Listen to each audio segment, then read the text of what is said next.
Le call ou la prospection téléphonique, c'est sûrement la partie du cycle de vente que tout le monde déteste. Que tu sois commercial, entrepreneur, fondateur, la prospection téléphonique, c'est jamais une partie de plaisir. Moi, je me suis jamais réveillée un matin et je pense que personne ne se réveillait un matin en se disant « Et si j'appelais des gens à qui je pourrais vendre quelque chose et j'essayais de leur vendre quelque chose ou prendre rendez-vous avec eux par téléphone, ce serait super. Je vais me prendre plein de refus et ça va être génial. » Personne ne s'est jamais dit ça. La prospection téléphonique, c'est jamais une partie de plaisir. On le fait parce qu'on sait qu'on doit le faire, mais il y a quand même des petites astuces pour t'aider à rendre ça beaucoup plus agréable et surtout t'aider à tenir sur la durée. Dans cette vidéo, je vais te partager justement tous les tips et tricks que j'ai utilisés durant ma carrière de sales, même si je continue à faire du call dans les entreprises dans lesquelles j'interviens, pour t'aider à surmonter ces étapes. En tout cas, ce sont les tips et tricks qui ont fonctionné chez moi, c'est-à-dire toutes les choses que je me mettais en tête pour réussir à prospecter. Et pour te donner une ordre d'idée, moi j'avais un objectif de 800 calls par mois. C'est énorme quand tu gères l'intégralité du cycle de vente parce que je ne faisais pas que la prospection, je devais gérer tout le cycle et donc je faisais énormément d'appels. Mais j'ai quelques leçons que j'en ai tirées et que je vais te partager aujourd'hui. Cette vidéo fera partie d'une série complète sur le guide ultime de la prospection parce que j'ai quand même l'impression que c'est votre problématique principale. Donc ici, dans cette première étape de vidéo, on va déjà traiter toute la partie état d'esprit, astuces, organisation et ensuite on verra bien évidemment toute la partie scripting à utiliser pour nous aider. La prospection téléphonique, c'est déjà et avant tout un état d'esprit dans lequel tu dois te mettre. Parce que ce n'est pas naturel pour le cerveau de se prendre autant de rejets et de se prendre autant de refus. Je le sais, il y en a plein qui se disent « oui, mais ça va, moi, je supporte et tout ». Non, c'est juste que tu as développé une résistance assez naturelle au rejet et donc ça ne te touche pas. Mais la majorité des gens qui démarrent la prospection téléphonique, c'est quand même un exercice qui est très difficile parce que soit tu te prends des répondeurs, soit tu te prends des rejets et tu cours après un ou deux ou trois oui en fonction de ta cible. Donc déjà, l'état d'esprit dans lequel tu dois te mettre, c'est te dire que tu n'es pas là obligatoirement pour prendre du rendez-vous, tu n'es pas là obligatoirement pour signer, tu es surtout là pour ouvrir une conversation. Et ce switch de mindset, il est ultra important. Parce que si tu mets ton cerveau en notion d'échec alors qu'on est déjà sur une activité qui va demander de la surcharge cognitive, en fait, tu vas tout le temps te mettre en difficulté et ton émotionnel va prendre le dessus, ton cerveau va prendre le dessus et ça va être encore plus difficile pour toi d'arriver à prendre réellement du rendez-vous. Donc la première chose, le premier état d'esprit dans lequel tu dois te mettre, c'est être totalement détaché de l'enjeu. Que tu prennes un rendez-vous ou pas, que tu arrives à signer le client à la fin ou pas, c'est pas ça qui est le plus important puisque en réalité, c'est juste la conséquence d'une bonne conversation. Et je vais te donner un exemple, mais dans ta vie de tous les jours, quand tu essayes de vendre quelque chose à quelqu'un, je sais pas, il va te parler d'un sujet, tu vas lui dire « Ah bah tiens, toi ce serait bien que tu essayes ça, et puis moi je comprends totalement ce que tu vis parce que je l'ai vécu, etc. » Et que tu vas commencer à rentrer dans une discussion, tu as une espèce de résistance qui se crée naturellement, que tu as encore plus en prospection téléphonique, et pourtant tu arrives à le faire parce que tu ne te dis pas « Tiens, je suis en train de prospecter ». Et pourtant, tu utilises exactement les mêmes techniques que sur de la prospection téléphonique. Donc déjà, la première chose, c'est si tu te détaches de l'enjeu, si tu fais comprendre à ton cerveau que finalement cette activité, c'est avant tout essayer d'avoir des discussions avec les gens, ce sera beaucoup plus simple pour toi d'obtenir des réponses. Et je le vois parce que j'accompagne des fois des entrepreneurs qui me disent « Bah oui, mais moi j'ai appelé plein de gens pour savoir quelles étaient leurs problématiques, mais c'était plus simple parce que j'avais rien à leur vendre. Et dès que j'ai quelque chose à vendre, je panique. » Oui, parce qu'en fait, le problème, c'est ton état d'esprit. Tu conditionnes ton état d'esprit en disant l'enjeu est plus important que tout. Et donc, du coup, tu passes à côté de ton prospect, tu as du mal à te mettre dans la bonne posture et tu paniques parce que forcément, quand tu approches les gens en voulant leur vendre quelque chose, qu'est-ce qui se passe ? Il y a de la résistance. Donc, la première chose, c'est déjà de te détacher de l'enjeu. Et pour ça, je vais te donner quelques techniques que j'ai utilisées moi dans ma vie de sales. La première chose, c'est la prospection téléphonique. C'est déjà une activité qui est compliquée, je viens de te l'expliquer. Si tu n'as pas de plan, tu la rends encore plus complexe et difficile. Tu dois absolument établir un plan. Et établir un plan, ça veut dire déjà découper ton activité. Tu dois vraiment gamifier un petit peu la prospection téléphonique et te dire que de toute façon, c'est des maths. Et donc, mathématiquement, chaque non te rapproche d'un oui. Et il y a plusieurs étapes dans la prospection téléphonique qu'on néglige beaucoup. Déjà, dans la prospection téléphonique, dans le call, tu as l'identification de ta cible. Donc, tu dois déjà savoir à qui tu parles, ce que tu vends, pourquoi est-ce qu'il serait intéressé par ton offre, qu'est-ce qui ferait qu'il ne le serait pas, quelle est la valeur ajoutée que tu apportes et potentiellement est-ce qu'il y a des cas similaires auxquels tu penses. Pourquoi ces questions elles sont importantes ? Parce qu'elles vont te permettre très rapidement de construire un pitch ultra pertinent et personnalisé par rapport à ta cible. Si tu n'es pas capable de répondre à toutes ces questions, potentiellement, tu ne connais pas assez bien ta cible et il faut vraiment que tu travailles sur connaître un peu mieux ta cible. Alors ça dépend bien évidemment des métiers, je mets un peu un disclaimer sur la dernière phrase que je viens de vous citer parce que je sais qu'il y a des SDR qui arrivent et la première chose qu'on leur demande c'est plutôt de rentrer dans le tas et d'apprendre.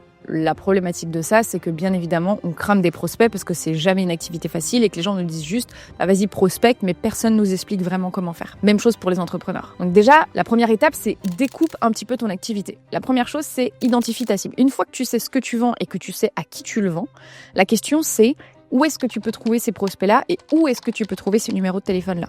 Donc là, tu peux aller chercher sur des outils. Moi, je te recommande fortement Lemlist parce que tu as tout dedans.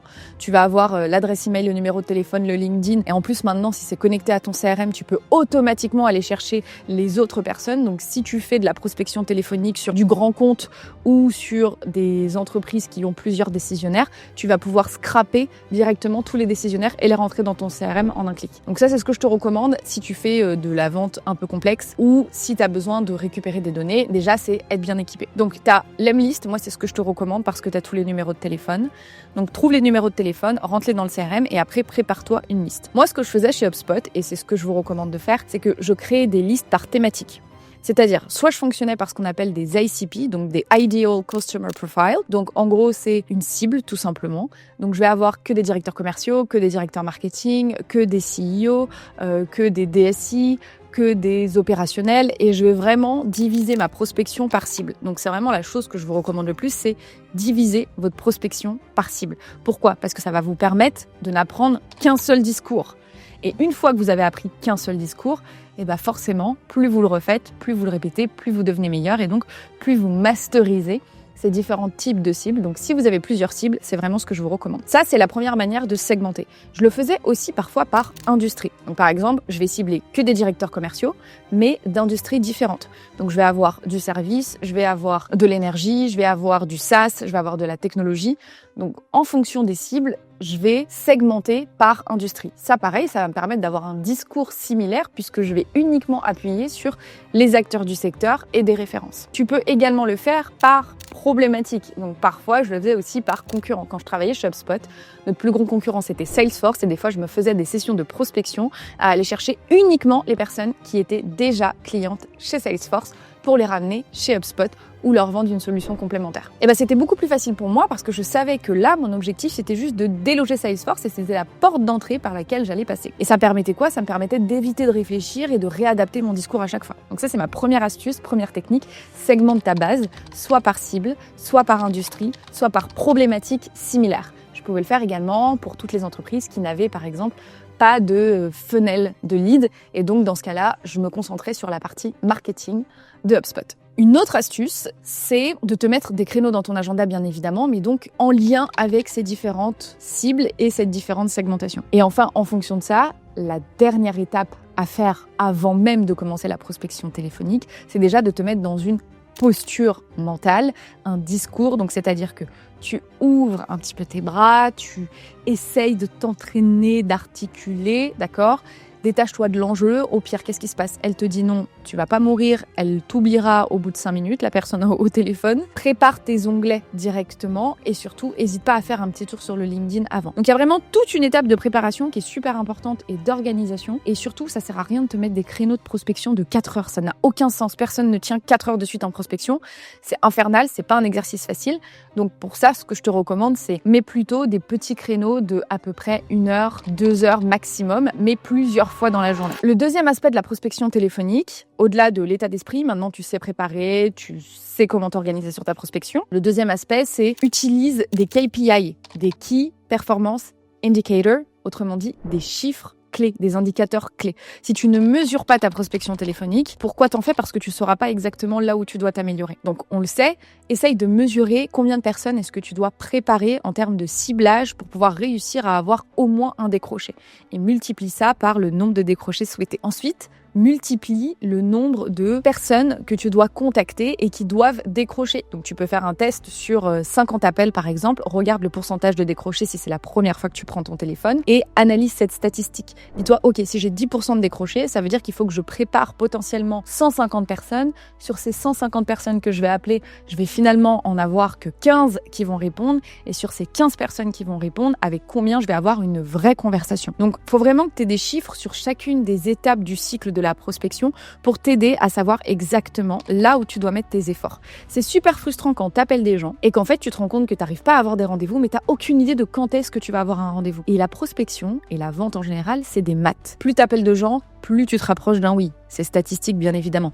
Mais il faut vraiment que tu identifies si ton problème c'est le taux de décroché, et pour ça tu peux utiliser des outils comme Minari qui vont appeler 5 personnes en même temps, et donc toi tu auras juste à parler à la personne qui décroche. Si ta problématique finalement c'est réussir à avoir des conversations, tu sais que potentiellement c'était 4-5 secondes d'accroche qu'il faut que tu travailles, et si ta problématique tu te rends compte que c'est finalement réussir à prendre un rendez-vous parce que les personnes avec qui tu arrives à avoir une conversation, tu n'arrives pas à prendre rendez-vous, il y a probablement soit un sujet de ciblage parce qu'elles n'ont pas pris conscience qu'elles ont un problème, et donc là tu peux mettre une étape intermédiaire de parmi les personnes avec qui j'ai une discussion, qui sont celles qui ont vraiment pris conscience de leur problème ou en tout cas qui savent que c'est un vrai problème. Et là, ça te permet également de connaître la maturité de ton marché et donc de comprendre les efforts que tu dois mettre en place. Tu ne dois pas utiliser ces chiffres comme étant une fatalité ou forcément une explication logique de ton marché, mais plutôt comme quels sont les efforts que je dois mettre pour réussir à atteindre mes objectifs. Et bien évidemment, à la fin, combien de rendez-vous tu prends.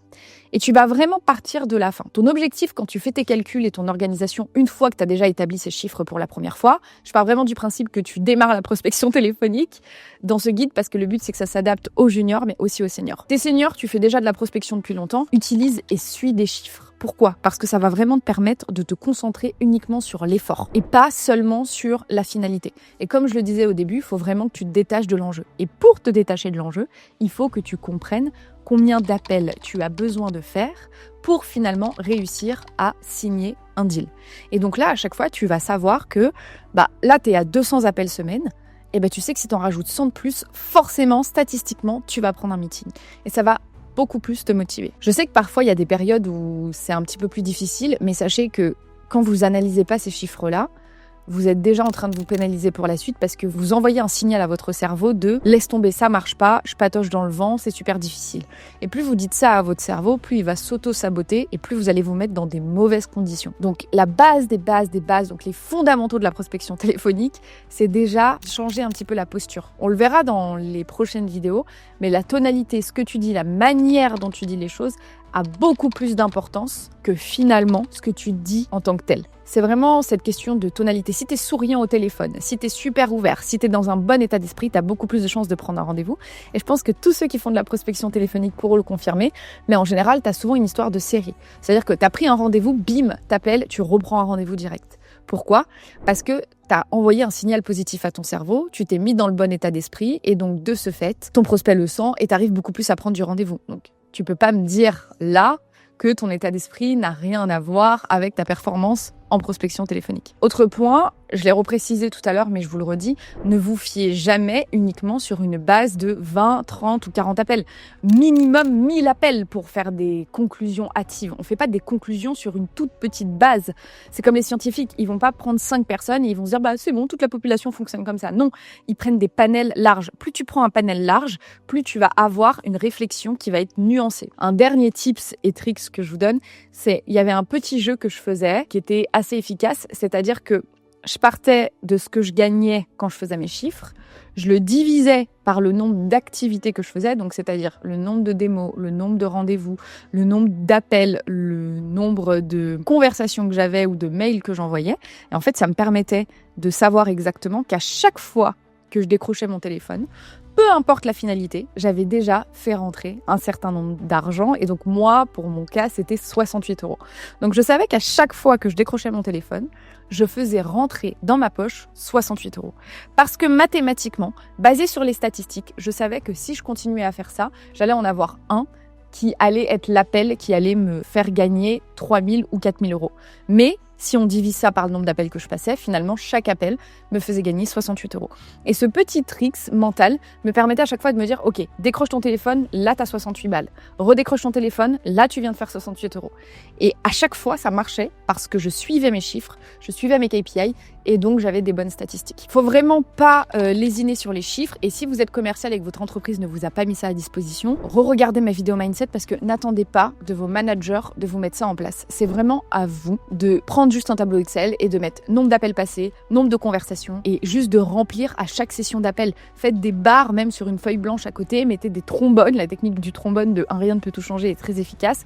Mettez un trombone dans un bol et à chaque fois que vous finissez votre session d'appel, vous devez avoir l'autre pot de trombone vide. Donc vous avez 2 pots, un plein, un vide et à chaque fois vous déplacez. Vous pouvez faire ça avec des billes, vous pouvez faire ça avec des feuilles et un stylo, vous faites ça comme vous voulez. Mais l'objectif, c'est juste d'envoyer un signal positif à votre cerveau que cette action est pertinente. C'est comme une répétition à la salle de sport. À chaque fois que vous faites une répétition, vous êtes en train de renforcer votre muscle et donc chaque répétition finalement vous rapproche de l'objectif. Commencez déjà par ça si vous faites de la prospection avant même de parler du discours, qu'on verra bien évidemment dans une prochaine vidéo sur toute la partie tonalité, discours, posture de la prospection téléphonique. Mais déjà, sur la première base de ce guide de la prospection téléphonique, si vous faites déjà ça, que vous préparez correctement vos appels, que vous vous mettez dans le bon état d'esprit, que vous gamifiez avec des montants où à chaque fois que vous décrochez votre téléphone, vous savez que vous avez une réponse, que vous segmentez par cible et que vous savez à qui vous vendez, ce que vous leur apportez, qu'est-ce qui ferait que ce serait pertinent qu'ils passent un moment avec vous et que vous vous mettez dans une posture d'approche, d'ouvrir la discussion. Honnêtement, vous avez déjà fait 80% du job pour réussir à prendre des rendez-vous. J'espère que cette vidéo vous a plu. La prospection téléphonique, c'est aussi un sujet qu'on traite énormément dans l'académie puisque on fait directement des simulations et donc moi, ça me permet en live de corriger la posture et la tonalité parce que c'est 80% du job. Et donc, si jamais tu veux rejoindre l'édition de septembre, tu as le lien en bio. Donc, n'hésite pas à candidater. C'est moi qui vous rappelle personnellement parce que je veux être sûre que vous correspondez au profil qu'on accompagne. Pour rappel, je ne coache pas des personnes en live et en simulation si vous n'êtes pas directement en lien avec des prospects. Pour la simple et bonne raison que sinon, on est sur de la théorie et la vente, c'est surtout de la pratique. Donc, mets en place ces actions. Mets-moi un petit commentaire si ça t'a plu et donne-moi aussi des idées de vidéos, d'autres sujets que tu aimerais que je traite. Et je te dis à la semaine prochaine pour la suite du guide de la prospection.